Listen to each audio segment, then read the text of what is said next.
Hi, everyone. Welcome to episode 4 of the Going Analog podcast, where four gamers come together to talk about board games. Each person's going to bring his or her own topic to discuss, and the topics are going to change out every week. So, we're going to have fun stuff to talk about, some serious stuff to talk about. It's going to be a pretty awesome show.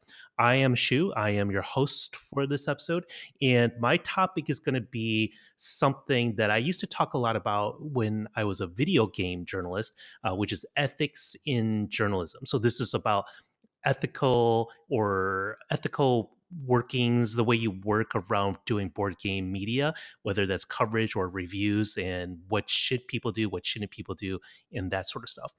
Now, let's go around the room and have everyone else introduce themselves and mention their topic. So, Nick, you just got back from a big trip. Why don't you introduce yourself and tell us what your topic is? Yeah, hey, I'm Nick Sudner. I just got back from a couple weeks in Korea and Japan.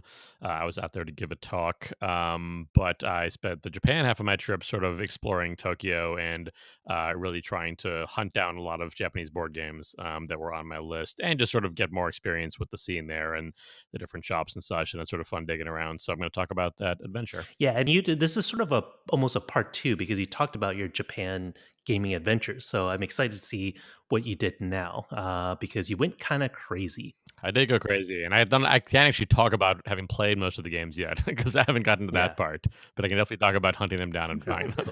You can talk about it for the rest of the next year or so. That's true, yeah. Yep. Few years of fodder. Yep.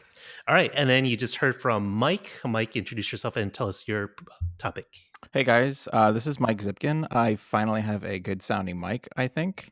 And my topic this week is going to be talking about my impressions from a couple of playthroughs of this new game called Western Legends, which is basically like a cowboy in a box Ooh, type of game. sounds where hot. It's like it's a giant sandbox, basically. Cowboy in the Box sounds way cooler. Mhm. So this is well timed because at the time of this recording, we're about I think a month away from Red Dead Redemption 2 coming out. So people are excited about kind of open world cowboy games. This may be the board game for them. So we'll see. That should have also been called Cowboy in a Box, by the way. Yeah, that should have been the game. Cowboy on a disc. Okay. All right, Christina. Hi, I'm Christina. Go. I'm going. So my topic today was sort of, not as typical word games. Everybody's heard of Scrabble, Boggle, those sorts of games, and wanted to introduce some other interesting, more modern word games that we've discovered throughout the years. Okay, cool. Now, because I mentioned that Red Dead thing, and I'm like so excited about playing Red Dead. Why don't we start with you, Mike? Oh, damn it. I was hoping you'd go with somebody else first this time. All right. Cowboys. All right. So this is basically Red Dead Redemption, the board game. So they Wait, definitely. what was the name again? The name of the game is called Western Legends. Okay. It's a 2 to 6 player game. Takes about 2 to 3 hours. Can go up to 4. Wow. Can get a little long. And is it a which I'll recent talk game? about. This just came out. It came out. It was on Kickstarter, and I backed it. And I tried to get Shu to back it, and I don't know why he didn't do it at the time. Because I'm fiscally responsible and I don't want to buy too many board games. Ha! That's right. Yeah, what is the hold on, sorry, we gotta ask, what is the actual reason you didn't back that shoe? Like I can't think of a reason why you would not back a thing that's so much suggested to you. It's when you have like 20, 25 games in your like due from Kickstarter list, you have to be careful sometimes. And there's sometimes that like, Yeah, but why draw the line there? Like why not Cowboys? Do you hate Cowboys is my question. no, I love cowboys. Really? Yeah, that's all I wanted on the record. Sorry. Go on, Mike. Okay.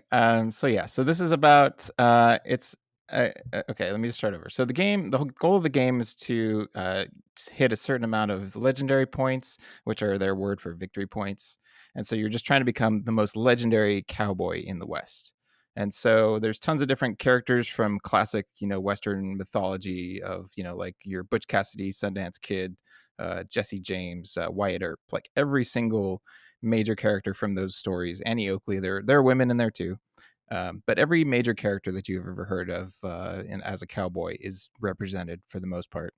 And so you each get to choose from 2 that you're dealt, and then each character has like a special ability that can unlock after you reach 5 points. So that can kind of help you guide your strategy in the long term.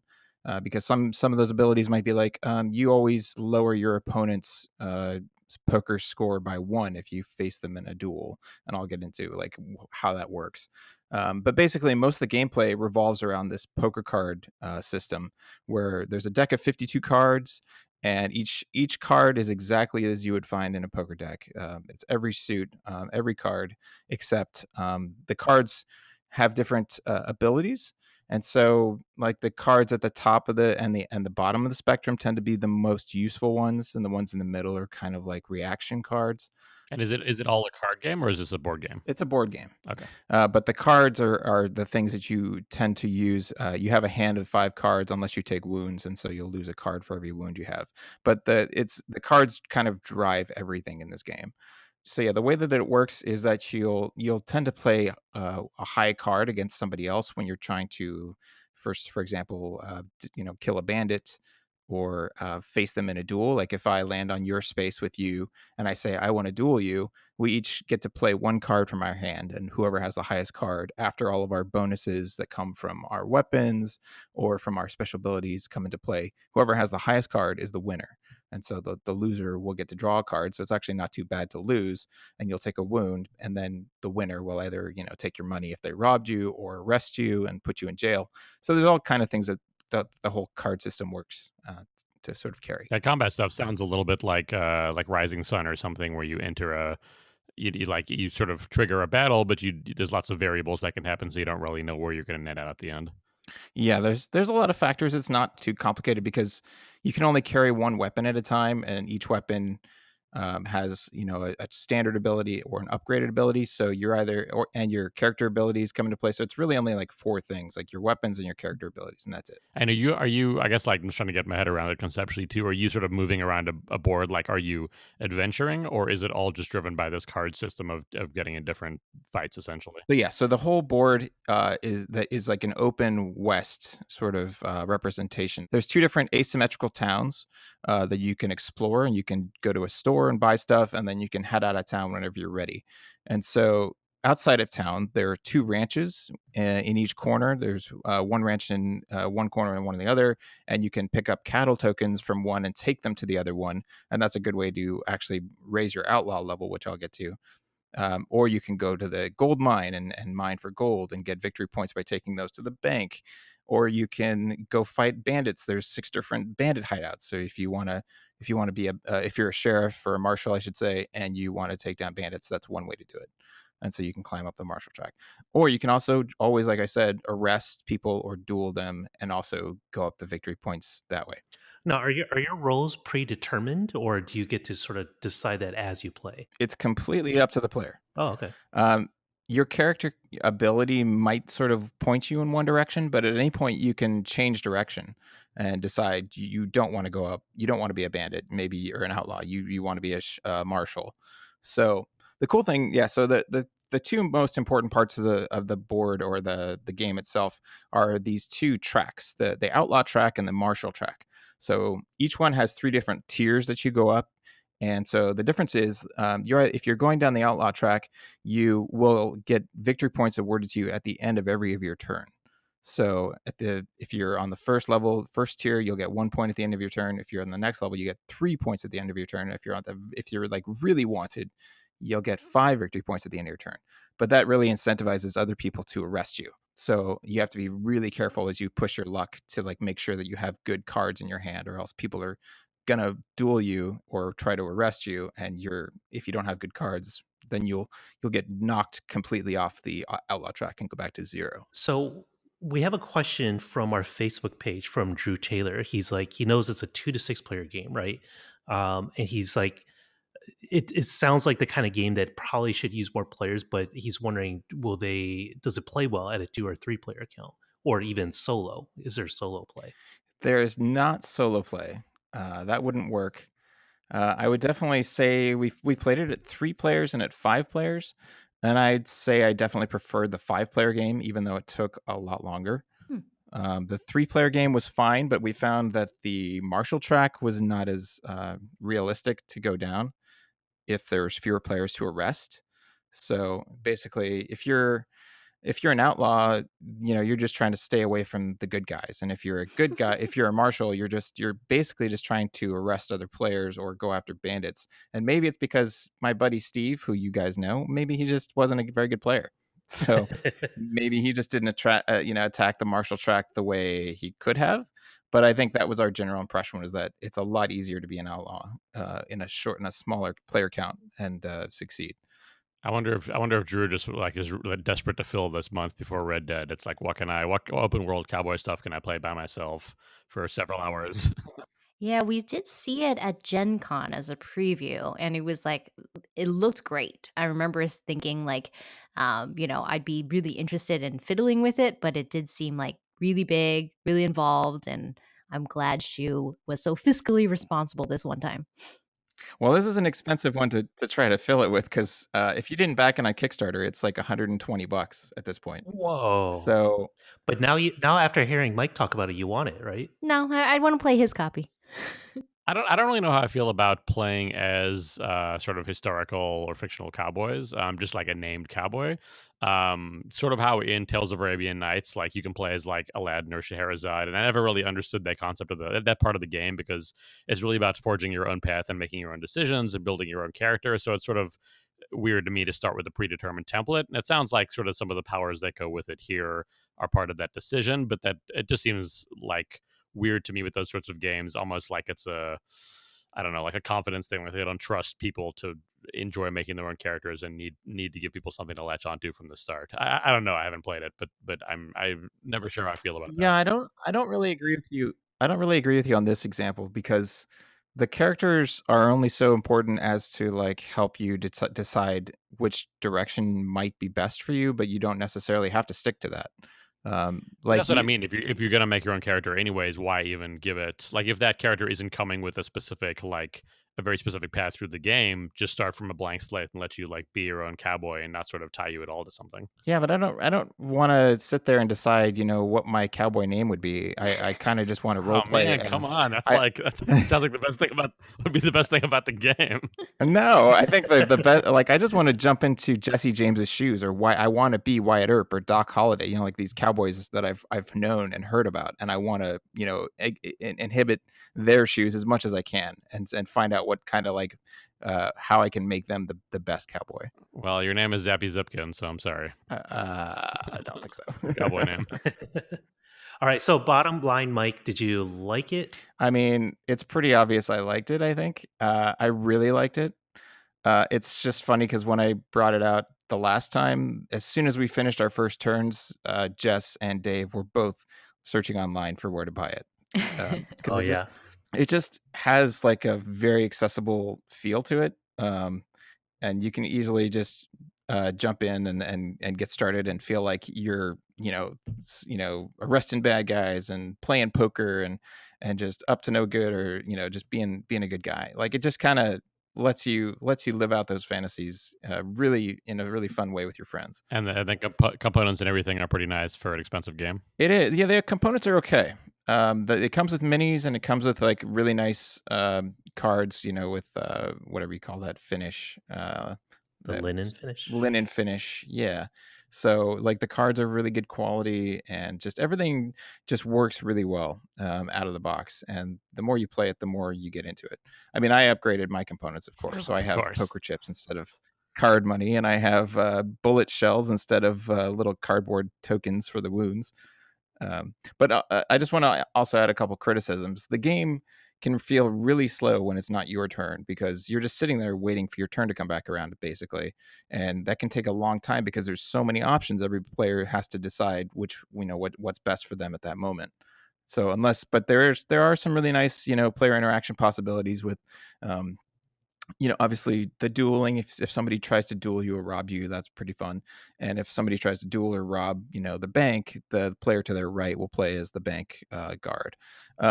But also one cool thing is, like, if anybody is in town when somebody decides to initiate a poker game at the saloon, everybody who's in that town has the option to join in that game.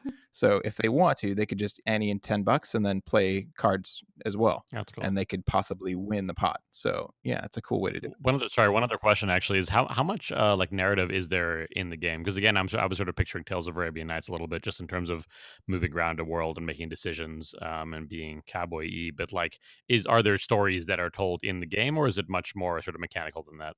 Yeah, so there's a deck of story cards which has two different options at any given time.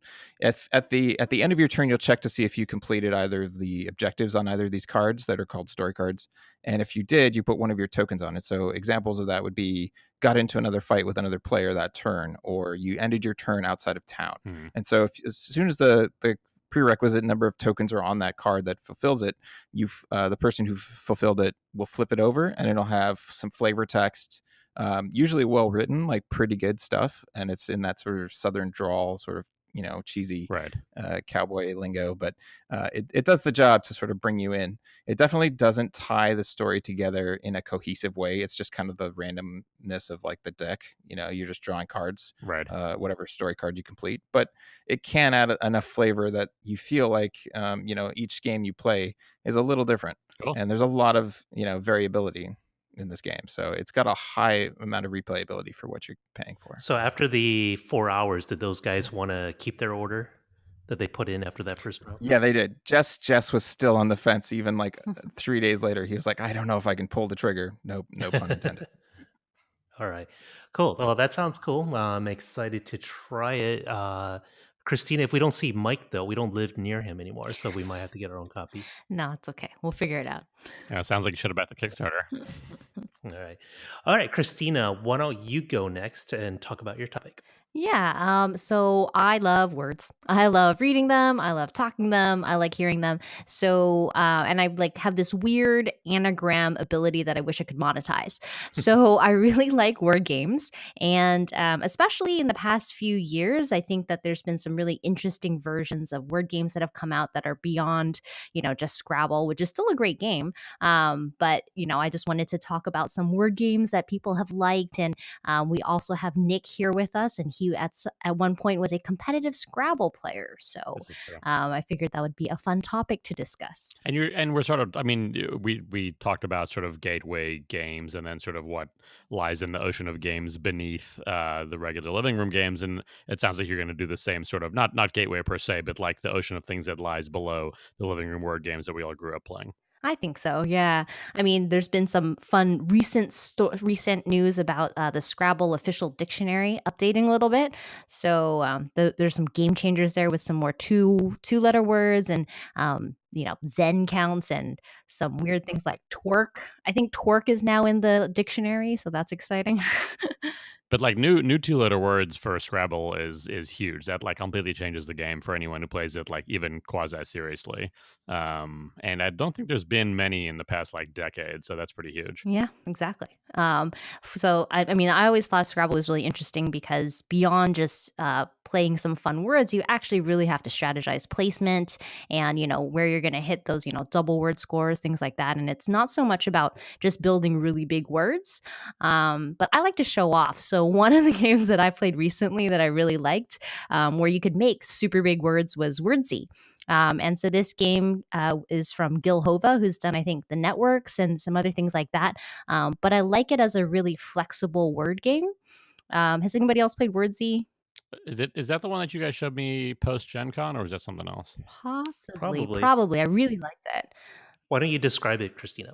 Yeah, so Wordsy is a game in which you have cards for these different letters and stuff, but there's like a big pool of common letters out there. Everybody works from the same pool of letters, and each column has a different point value. So as you're trying to just write a single word down in the amount of time given, you're just trying to make the best word there with as many words of higher value compared to the ones of lower value. The interesting part that changes Wordsy compared to, let's say, Scrabble or Bananagrams and things like that is you're not limited with only the letters in front of you. You're free to bring in any other letters you can think of as long as you use some of the letters on the board. So if you come up with thought as a word, somebody else could come up with thoughtless or thoughtlessness. And the bigger and bigger the word gets, as long as you're using more of these letters in front of you, the more points you're going to get to. And there are only 8 letters on the table. So, like, for me, like, I don't even though I work in words, I'm an editor and I come from a editing background in my career. I really like Wordsy because I feel like it's so accessible. Like, instead of most word games where spell what you can with the letters that you have, it's like, oh no, just take a few of those 8 letters and build other words around it. So, like, it seems lighter, it plays faster, and it's less stressful for everyone involved. And the scores seem pretty close too, because you're just scoring those letters that are on the table. So I really like this game a lot. Yeah, and that is the one you guys showed me. I really had a good time with it too. I haven't played. I mean, considering I used to play a lot of Scrabble and other stuff, I haven't played a lot of modern word games. But that did seem just like really simple and smart, like you said, accessible. And you sort of taught me how to play in just a few minutes. Yeah, that's why I really, really like that one. And it has a fun little mechanism in which if you're the first person to finish your word, you're betting that your word is the best, and you take the timer from there. And if you do have the best word and you were fastest, you get bonus points.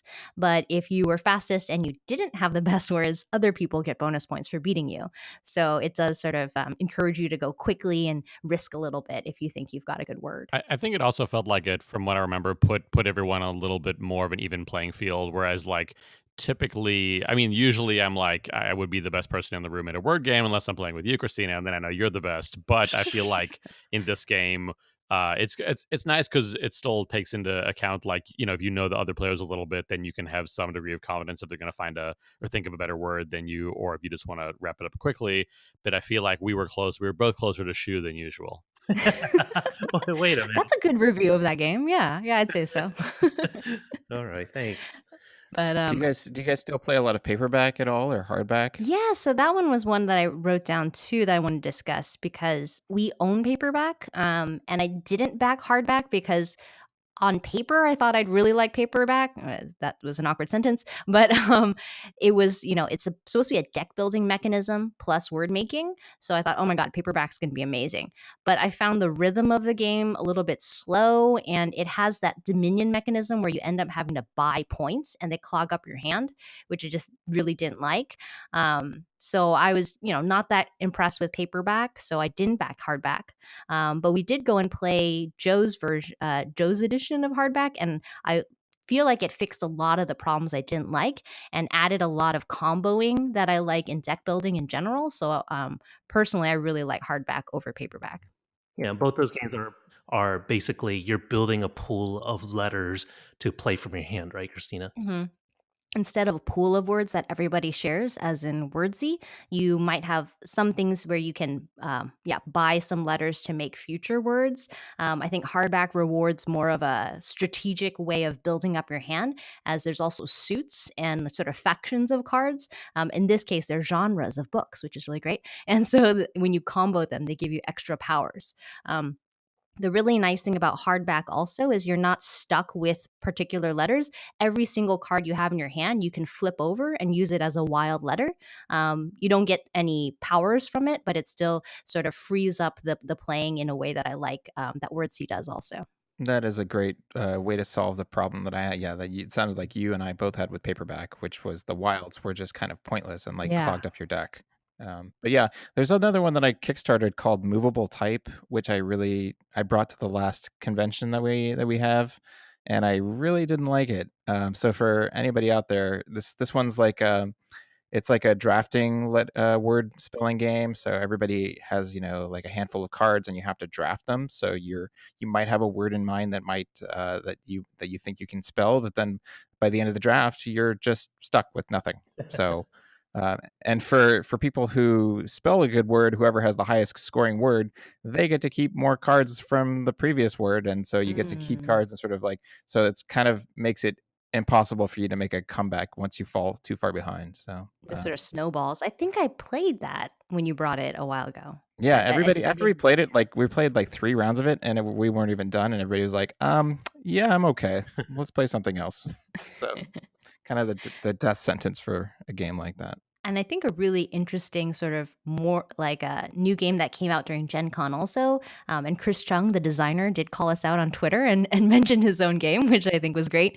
I did try out a demo of Spell Smashers at Gen Con. It's from Renegade Games and Chris Chung, who also did Lanterns.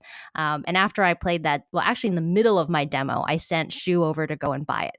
So I was really, really into it because it sort of smashes up word making plus sort of dungeon crawling and hitting monsters and getting gear. So a part of you have a couple phases in this game. You have a bunch of letters in your hand. You build the best word you can, and the longest word gives you higher initiative to hit monsters. When you hit monsters, you get gold, and then after everybody's done hitting some monsters, you go to the village, and you can use this gold to either buy some beer, which are victory points, and you're like bragging about your scars and stuff, or you go to the armory and you buy better armor to help you next time in a monster fight, or you buy some potions and things like that. So it sort of marries a lot of things that I like. I like sort of that fantasy, jokey fighting monsters theme. Plus, as you know, I really like words. So Yeah. It's competitive or cooperative? competitive. It sounds kind of like I was gonna say it sounds kind of like Typing the Dead from the Dreamcast days. Yeah, it was interesting because it was like, so Christina, you mentioned the potions, but what they do is like some of them could be, if I remember, Christina, correct me if I'm wrong, like they could be like a wild letter, right? Yeah, Uh, yeah. or like you can also buy secret objectives. Like for example, it's like spell a word that's at least 8 letters long, or use something that has only one vowel. So you could give yourself little challenges, which if you could accomplish them, they'll give you even more points. So there's a lot of it. You can buy your way to varying up the game even further, but I think that game gets really hard because when a wound in the game, if you get a wound, Mhm. you're getting these difficult letter combinations, like a 2 letter combination, which at first you're like, that's not so bad. I got a TY or I got a OU or a QU. But then you have more than one of those in your hand and you're like, oh my God, how am I going to spell anything with this hand? You've written into that too, right, Oh Christina? yeah, definitely. And this is a game where I didn't win more than Shu by a lot. So Oh, Jesus. it's Come on, this guys. so I think that the strategy behind it and the wound making really does level the playing field really well. Because you can make a super gigantic word to do a ton of damage, but if you're hitting this really tasty looking monster who gives you like great rewards, they might end up giving you 3 wounds all at once, and you're stuck with a really horrible word for the next turn, unless you do some things in the village to fix that. So it really helps make things not run away with a certain competitor, and you have to be more strategic about how you're fighting, whom you're fighting, and I really liked that aspect of it. It wasn't purely who makes the biggest words. You've got a lot of like combat things to figure out and tactical strategy things a little bit. I was also asking about the if it was competitive because I was just trying to think if there is a cooperative word game because I like the sound of that game, but I was curious if there's something where it would also help with accessibility, where you don't just have one person in the group who clearly like has the best vocabulary or is the best speller or something. If like everyone can bring something to the table, if that is a game, I don't know if that is. Maybe one of our listeners could recommend something. Hmm. There is this isn't cooperative, but there is one of the games that's coming up that John Gilmore, this designer that we Friend mentioned. of the show. Yeah, we've mentioned friend of the show. We've mentioned him I before think because every show maybe we've mentioned we him. No. probably did. So we because we got to know him, he had us play test an upcoming word game that he's working on. I don't know if I should mention the name of it if that's not final yet, but the idea is you're building words on a map. It's also like a word game meets SimCity. So it's not just how big a word you could build or how fancy a word you could build, but it's where you put the letters down can combo like in the same way where you want to put commercial districts next to residential districts and put factories next to certain things and build parks and things like that. So it has a really interesting thing where even if you don't have the greatest vocabulary or you don't have the best tile draws for the best letters, you can do other cool things on the map as well to help mitigate that. So I thought that was super cool. Yeah. I That's can't wait to cool. play. And you also have to make sure that your words have proper plumbing and don't get destroyed in a Yeah. tornado. And Yeah. So I don't know if we're allowed to say the name, so I don't want to say it in case there's some copyright something. But that's something what Christina and I are both looking forward to. Yeah, still Hmm, can't think of a cool. cooperative word game. I think maybe it's just like intrinsic with people like me who like word games. I want to show off that I have a better word than you, but Well, right, but that's why people don't want to don't want to play with people who are, who are going to destroy them. yeah, but So I like that Yeah. there's that extra layer for a lot of the games coming out these days where it's more like there's ways to level the playing field or there's other decisions to make where it's not just the word you're building, it's just one part of the mechanism. So those have been really cool. one other game I'll mention quickly, which I've owned for a couple months but haven't played yet, but I thought about because you mentioned anagrams up front and enjoying anagrams.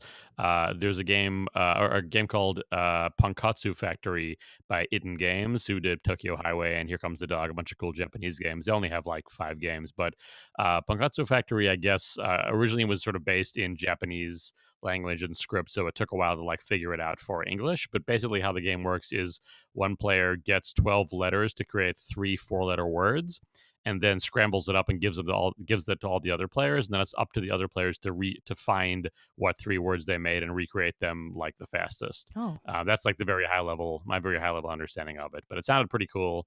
And apparently, making it 4 letters per word in English sort of balanced out the challenge, because in Japanese it's only 3 letters, but there's a lot more you can do with Japanese. But sounded interesting. It's got a cool aesthetic, so I'll check it out soon and I'll report back on a future show. cool. That sounds Well, that awesome. sounds really Yeah. awesome.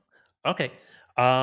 I'm gonna go next because Yeah, get us all bummed out, and then I'll cheer us up at the end. yeah. Well, you have so much to talk about, Nick. That might be like another 3 hours. So Not really. Mine's like, well, I'll just tell you about like a couple of adventures I had. Mine's not too game specific, He but hasn't all right, played why them don't yet. you go? okay. So I Oh, went gosh. on some fun adventures in Tokyo looking for games.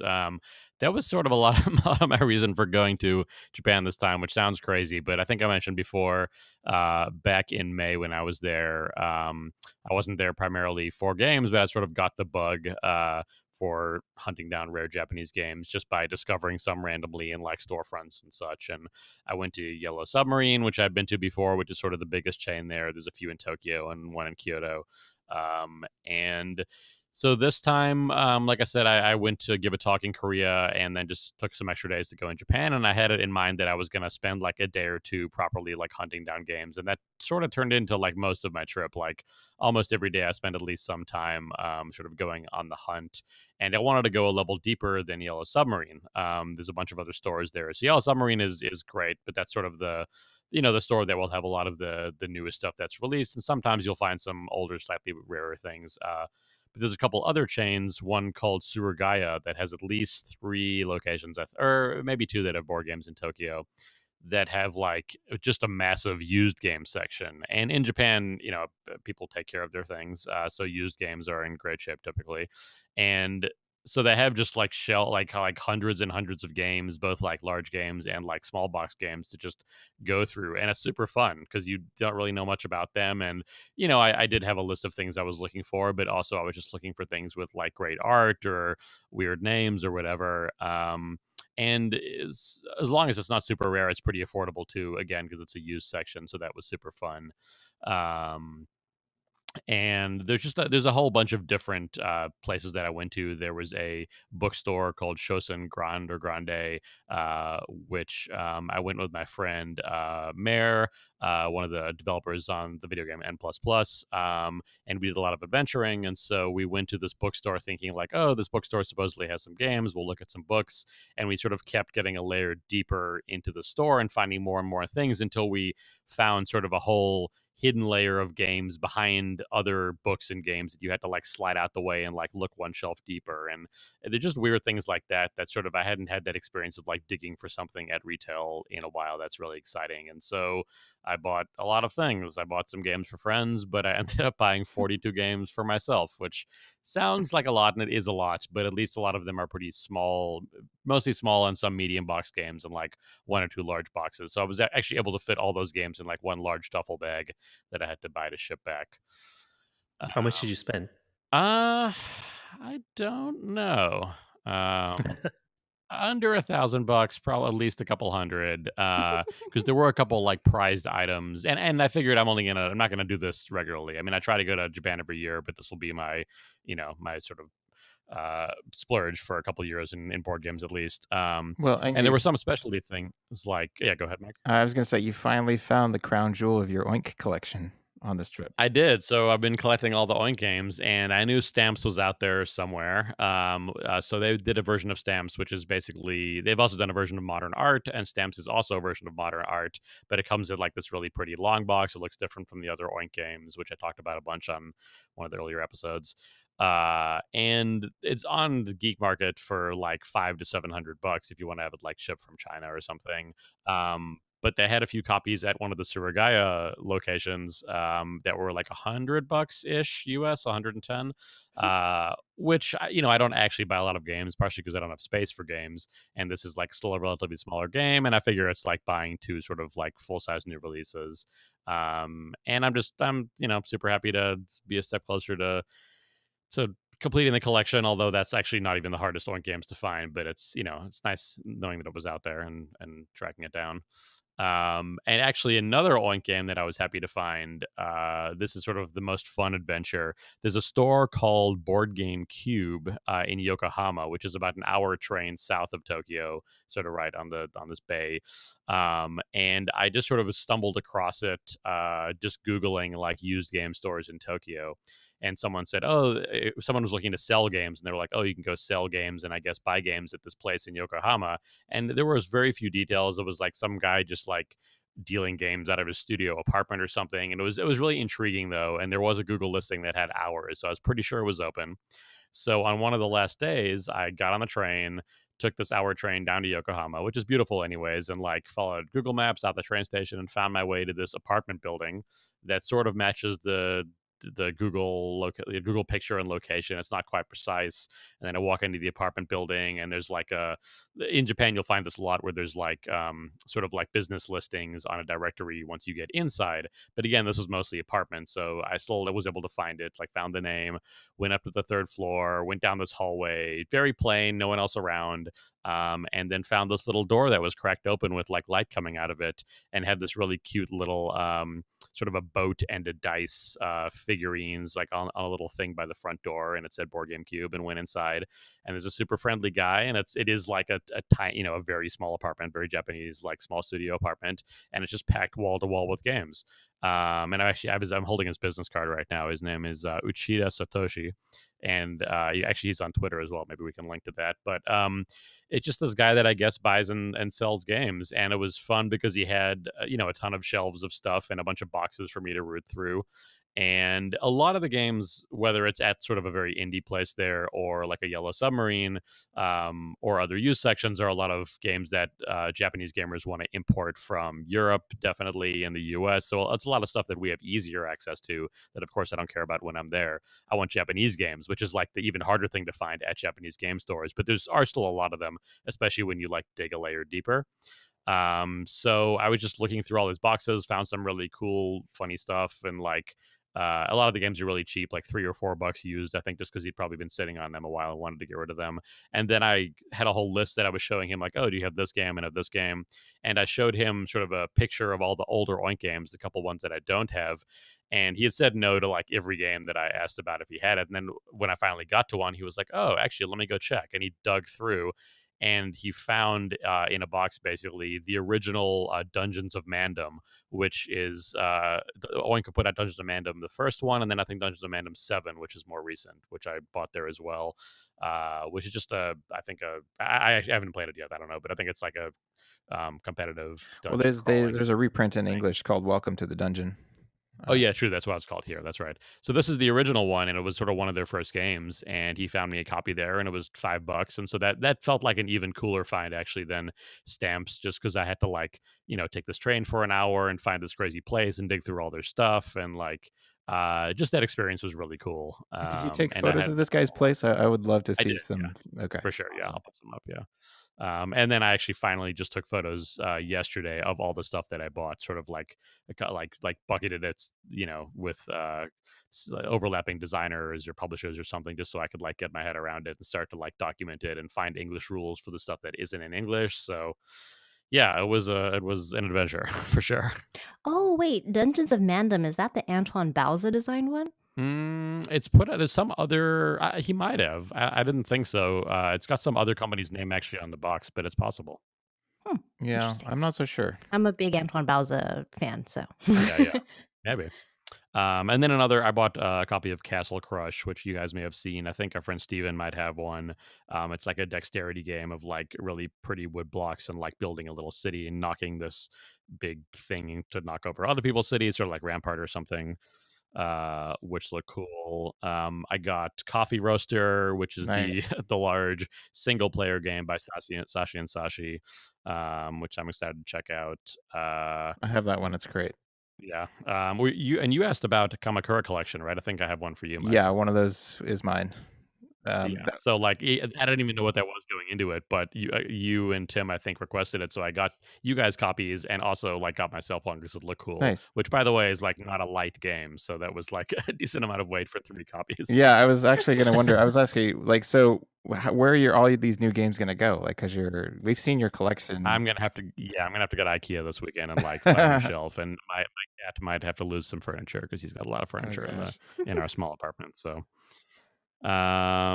yeah, I mean, I don't even there's a million games I could talk about. I guess the one other designer I'll mention that was pretty cool, this guy Kenichi Tanabe, who is super prolific apparently, and I don't think I'd played anything of his before.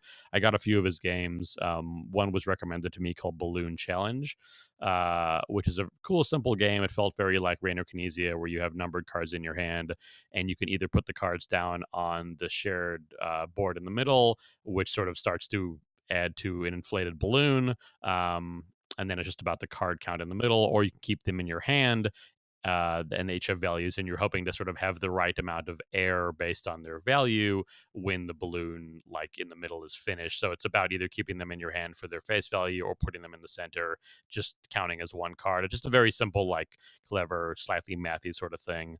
That was really good that I played. One of the few things I did play. And then he has a game called Sly Night Robbery and another one called Sly Night Seekers that I did buy copies of both of them. I haven't played yet, but once I saw his name and got familiar, his name was like on everything there. So I definitely want to get into more of his stuff. Yeah, a lot of games. It's gonna take you what 2 years to get through them all, to play them all. Probably. Oh, and by the way, one other question maybe a listener can help me out with is I also, when I was in Korea, I did a little bit of exploring there, and I did find a shop in Seoul to go to, but it seems like there's really, comparatively to Japan, there's almost no like indie board game scene there. Like very few shops. There's one called, I forget what they're called, Korea something games, like a local publisher who sort of republishes other stuff. But I was told by someone that a lot of the games there are like crowdfunded, much smaller things, but they were pretty hard to find. Whereas in Japan, there's this Tokyo Game Market event that happens a few times a year, and that gets a lot of games out there, and there's a lot of stores you can find stuff. And I'm really curious about the sort of differences of why in Korea it's I had a much harder time there. I only got a mere 2 games in Korea. So yeah, maybe someone can give me some insight into that. All right. Well, thanks for that. We're gonna look forward to hearing future impressions of some of these weird games that you have. Yeah, once I can actually play a few, then I'll have plenty to say. But it was a fun shopping spree in the meantime. All right. Well, on to my not so cheery topic. So this actually was born because we were having I wouldn't say an argument, but definitely a spirited discussion on our secret Slack channel. And some of our friends, like including Mike, you were involved in this discussion. I was involved. I don't know if you chimed in, Nick, but I think you were traveling at the time. But basically, we were trying to discuss whether if you whether these outlets who get paid for doing board game coverage, if that's a good or bad thing. And then so uh my argument is, and I go back to my video game media days. This was a very important subject for me, and I talked about this in editorials in the front of our magazine, Electronic Gaming Monthly. I used to complain about the crap that went on in the industry. Where covers were for sale or coverage was for sale. We did this investigative piece about how companies were rewarding media outlets for giving positive scores by letting them release their reviews earlier than the embargo, because then they get all the traffic, they get all the search engine juice and social media juice from releasing the reviews early, because they gave good scores. Things like that that just really bothered me, because to me, when you review a game, if you put a score on a game or you give your impressions of it, you have to be honest and transparent with the reader on what went on behind the scenes to make that review happen, right? So if, like, what we did when we used to do the video series for Going Analog, right after the video concluded, we had full disclosure over whether the game company sent us that game to review. Like, they sent us a free copy for review consideration. And shout out to Visitron on Twitter at Visitron, who saw this and thought we did a really good job of this. So thank you for paying attention to that, because it's a very important thing to me, right? I want people to know I didn't buy this game. So if you as a viewer thinks that impacts my objectivity, or you think that makes me biased, or maybe because I didn't spend $50-$60 on that game, maybe it taints the review, then I want you to know that. And so you could make the judgment and you can make that call whether you want to see it through that lens or not, right? We view our reviews through that lens or not. But the flip side of this is some of the discussion that we had in the side channel was some of these outlets, you don't make a lot of money in media. Okay. That's just a plain truth. You hope to get some advertising. You're making pennies. It's not enough to support you. So someone posed a question, playing devil's advocate, like, okay, well, what if your livelihood depended on getting paid to do reviews, right? So my main complaint was, like, we know outlets will get paid to do reviews or paid to do coverage, and they don't disclose this on their channels, because we have a friend who our friends created a game. They reached out to some well-known outlets to say, hey, will you do a review for us, because they wanted to get that coverage, and they said, yeah, sure, but it's going to cost you like $500 to do it for us to review this game. And then our friends were shocked, because they're like, all this time they've been consuming reviews from this outlet, and they've never once knew or suspected that a lot of that, or some of that at least, was paid for by the game publisher. So uh, I want to know what you guys think. Like, it's a different world. Maybe I'm old fashioned, and maybe this isn't how the world works anymore. Maybe it's like, yeah, this is just the way the world works, and some people, they want to do this for a living, they need to get paid because advertising revenue is not enough. uh, I don't know. Mike, why don't you? Well, yeah. What do you think? So I guess continuing in on where our discussion was, I think that there is a major problem in the board game media, and I've been talking to other people about this, about how just there's so many clearly, I don't know, I don't want to call it like colluding outlets, but they're very unclear about where their loyalty lies. And it seems like it's hard to trust any board game reviewer out there, because you can never tell. Sometimes they tell you when it's a piece of paid content. Certain channels will do that, and I appreciate that. But then again, like you were saying, like, some very major outlets will not tell you. But at the same time, there's not a parent company that owns these outlets, like at EGM. Hmm. So there's not a company that can, stick behind their journalists' integrity and credibility, and say, you know what, we're not going to accept, paid advertising for a positive review score. But there are so many outlets out there, or there's so many content creators out there that sort of sort of walk the gray line and decide for themselves what they decide is, um, transparency to them. Hmm. So I agree with what you're saying, that these places should provide more transparency behind where they're coming from, but at the same time, I can kind of see, how much there's so much competition to get review copies and to get views. So, like, to charge someone, an independent publisher, to review their game over a major publisher's game is possibly the difference between putting food on the table. But I agree. I think that they should at least, Yeah. announce that. So you make an interesting point about like that competition for coverage, right? And uh, I come from a perspective. So I mentioned this when we talked about this last, where when I was last in media, we were getting bombarded with indie companies, with mobile gaming companies to do reviews and coverage. And I've outright had companies just say, "Hey, we will pay for the review." Now they should their little credit. They'll say, "We'll pay you for an honest review." They're not trying to influence the review. They just want to pay to guarantee coverage because, as you said, they're competing with so many outlets. Why would you review their game? Or sorry, they're competing with so many other publishers. Why would we choose their game over others? So they try to get your attention by saying, "We'll pay you," because they know some outlets will accept that offer, and now they got guaranteed coverage. So. Uh, it's shady, but I don't blame the publisher, the game publisher or the game maker as much as the editorial outlet for not realizing their responsibility to the reader is to disclose this because it's not, I need to tell you as a reviewer or reader of my review that I got paid $500 to do this review, right? That this coverage, the reason why you're seeing it is not because we selected it because we thought it was high profile or we thought it was of interest to you or there's something cool about this game that made us want to produce this review. We picked it because we got paid for it. The reader needs to know that because think about all the things that could seep into your subconscious when you're reviewing the game, right? Sure, you might hate it and maybe give it a negative review even, but what if it were actually more negative and you soften the blow a little bit because in the back of your mind you're like, these people paid me, it's a small publisher, they worked hard, I want a working relationship with them, I might want to do more reviews with them in the future and not burn this bridge. So maybe you pull your punches a little bit, right? And that's the same problem that the video game industry, I think, had, because you lose access to certain people because Hmm.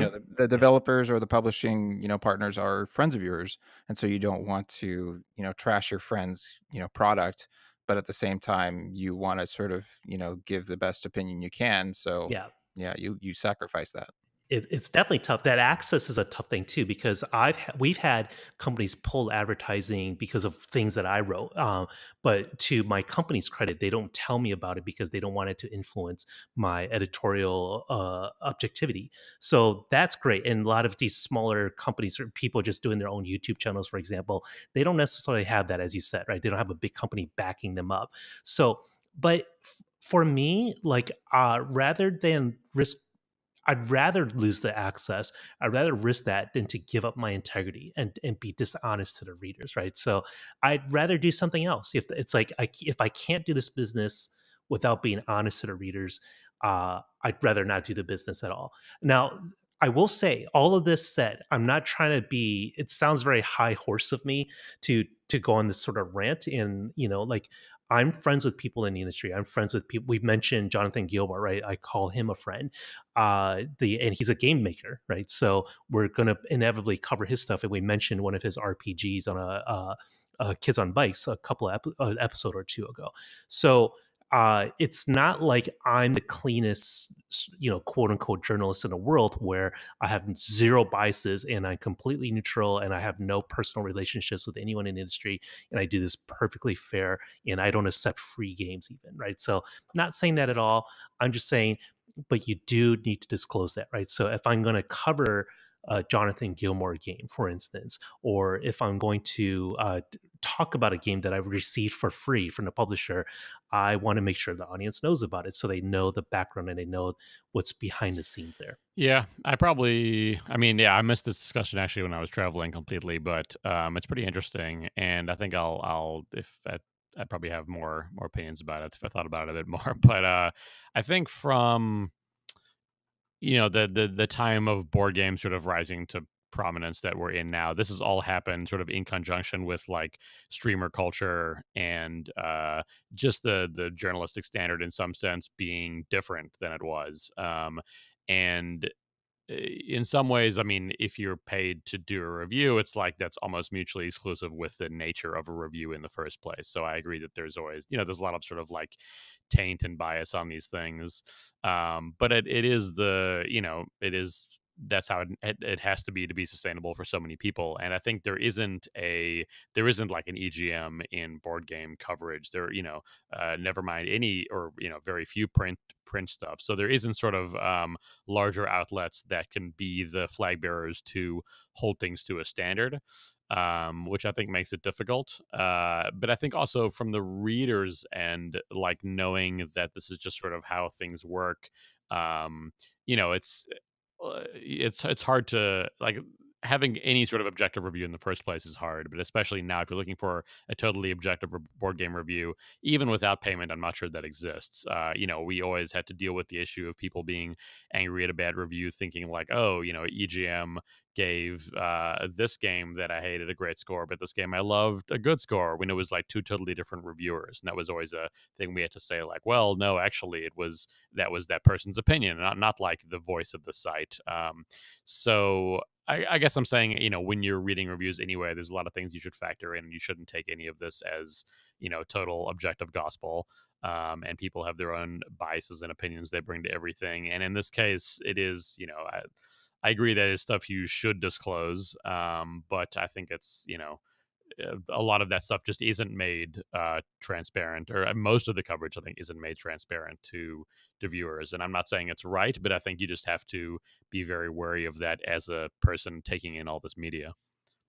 I agree. I mean, I think just obviously I don't have a journalistic background or video game journalistic background, but from the purely consumer side of things, reviews are totally subjective. I think that you can't get objectivity. It's just like by the nature of being a review, that's your opinion. I think I would like to be an informed consumer, so it would be great if people could disclaim, how they picked this game and why they're discussing it.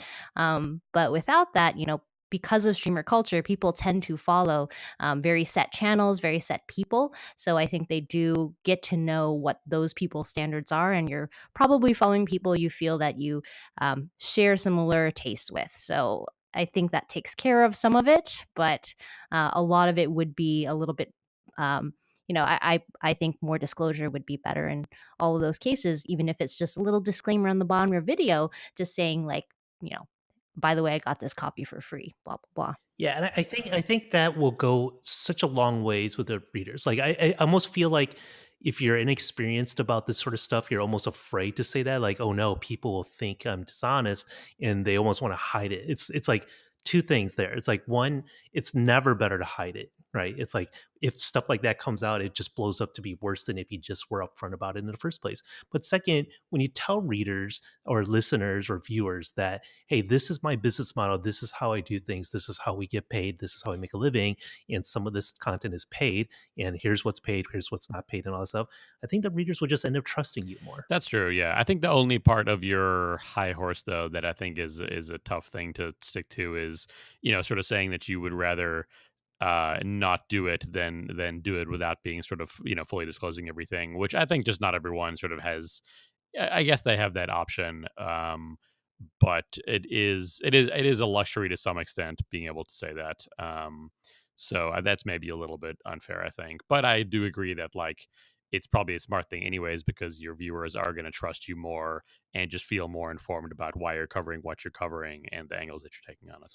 Yeah, I mean, I'll just end by saying that there's so many of these content creators that have risen to prominence because of a channel that they started in their own basement on their own dime, that have eventually been able to leave their jobs and turn this into a full-time job.